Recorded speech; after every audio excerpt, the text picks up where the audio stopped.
4 years ago, today exactly, actually, I started a fashion blog called Style Rookie. Last September of 2011, I started an online magazine for teenage girls called RookieMag.com. My name's Tavi Gevinson, and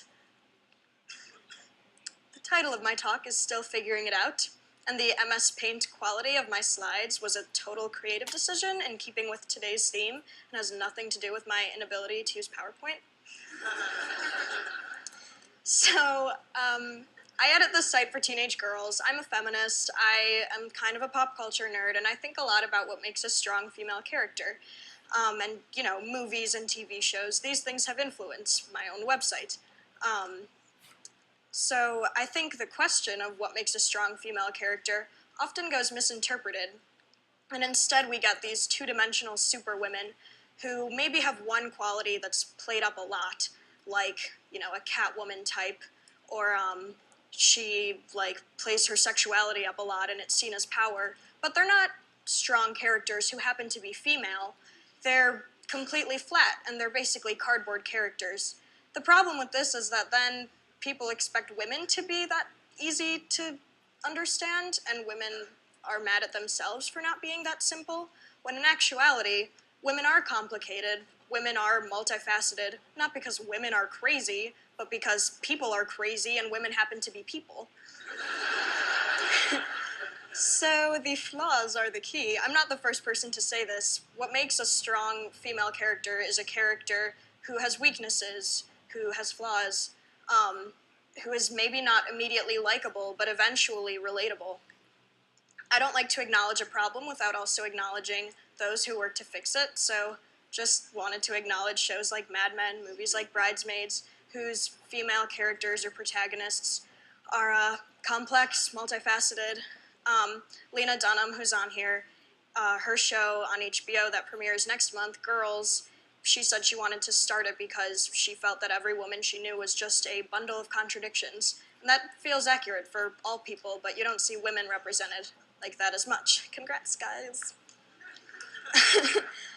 But I still feel that there are some types of women who are not represented that way, and one group that we'll focus on today are teens, because I think teenagers are especially contradictory and still figuring it out. And in the 90s, there was Freaks and Geeks and My So-Called Life, and their characters, Lindsay Weir and Angela Chase, the whole premise of the shows were just them trying to figure themselves out, basically. But those shows only lasted a season each, and I haven't really seen anything like that on TV since. So this is a scientific diagram of my brain around the time when I started watching those TV shows. I was ending middle school, starting high school. I'm a sophomore now.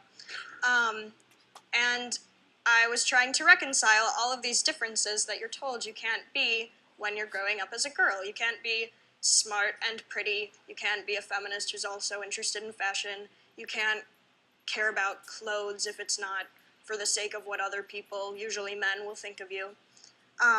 So I was trying to figure all that out, and I felt a little confused, and I said so on my blog, and I said that I wanted to start a website for teenage girls that was not this kind of one-dimensional, strong character empowerment thing, because I think one thing that can be very alienating about a misconception of feminism is that girls then think that to be a feminist, they have to live up to, being perfectly consistent in your beliefs, never being insecure, never having doubts, having all of the answers. And this is not true, and actually, reconciling all the contradictions I was feeling became easier once I understood that feminism was not a rule book, but a discussion, a conversation, a process. And this is a spread from a zine that I made last year when I think I've let myself go a bit on the illustration front since, but yeah.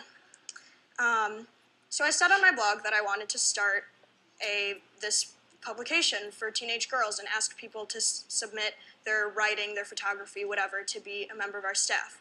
I got about 3,000 emails.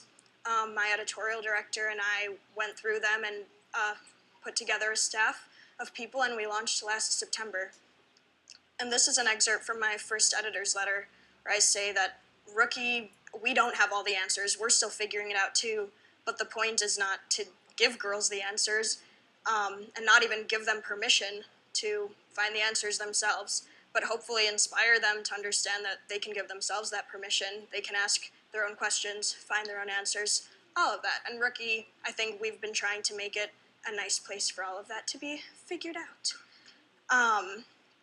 So I'm not saying, like, be like us and we're perfect role models, because we're not, but we just want to help represent girls in a way that shows those different dimensions. I mean, we have articles called On Taking Yourself Seriously, How to Not Care What People Think of You. But we also have articles like, oops, oh, no, I'm figuring it out.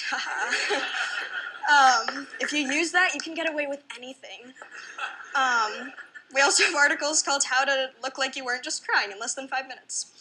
So, all of that being said, I still really appreciate those characters, in movies and, articles like that on our site that are just about being totally powerful, maybe finding your acceptance with yourself and self-esteem and your flaws and in how you accept those.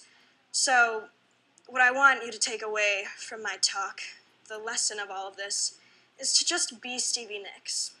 Like, that's all you have to do.